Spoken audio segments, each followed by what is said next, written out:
ქართული ოცნების შინაგან საქმეთა მინისტრის მოადგილე ალექსანდრე დარახველიძე აცხადებს, რომ დაკავებულის წინასწარი მოთავსების იზოლატორში ან საპატიმროში შესახლებისას გაშიშვლება სავალდებულოა. დარახველიძის მტკიცებით დაკავებულებს დაზიანების აღწერის მიზნით აშიშვლებენ. ამ საკითხის ბრიფინგზე ტევ-პირველის დაკავებული ჟურნალისტის გიორგი მამნიაშვილის შესახებ დასმული შეკითხვის საპასუხოდ გამოეხმაურა. მამნიაშვილი 22 ნოემბერს დააკავეს. ადვოკატის განცხადებით ის პროფესიულ მოვალეობას ასრულებდა. თორნიკე მიგინეიშვილი ამბობს, რომ გიორგი მამნიაშვილის მიმართ ადგილი ჰქონდა შეურაცხყოფელ და კანონით აკრძალულ ქმედებას. მისი თქმით, ჟურნალისტს რამდენიმე საათის განმავლობაში ედო ხელბორკილები, სრულიად გააშიშვლეს და ეგრეთ წოდებული ბუქნების კეთება აიძულეს. შემოწმება და ეს მოიცავს გაშიშვლების კომპონენტსაც გათვალისწინებულია დაწესებულებაში შესახლების დროს.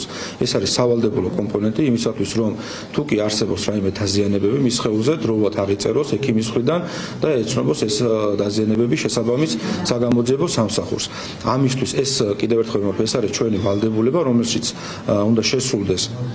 იქიდან გამომდინარე, რომ ნაკისრი გვაქვს ჩვენ სტამბოლის პროტოკოლის მიხედვით და გათვალისწინებულია კანონმდებლობით. 29 მარტს ომბუდსმენმა განაცხადა, რომ პოლიციელების მხრიდან სრული შემოწმების დროს პირს არ უნდა მოეთხოვებოდეს სხეულის სხვადასხვა ნაწილის ერთდროულად გაშიშვლება. ამგვარი პრაქტიკა პირის მიმართ დამამცირებელი და ღირსების შემლახავი მოპყრობაა. ასევე მისი განცხადებით, შინაგან საქმეთა სამინისტროს დროებითი მოთავსების იზოლატორების შინაგანა წესის მეხუთე მუხლით განსაზღვრულია, რომ პირადი დათვალიერების დროს დაუშვებელია შესამოწმებელი პირის სრული გაშიშვლება. 13 ივნის ომბუდსმენმა გაავრცელა ცნობა, რომ იუსტიციის სამინისტრომ საქართველოს სახალხო დამცველის მოთხოვნა სრული შემოწმების მიზნით პატიმრების გაშიშვლების პრაქტიკის აღმოფხვის თაობაზე გაიზიარა.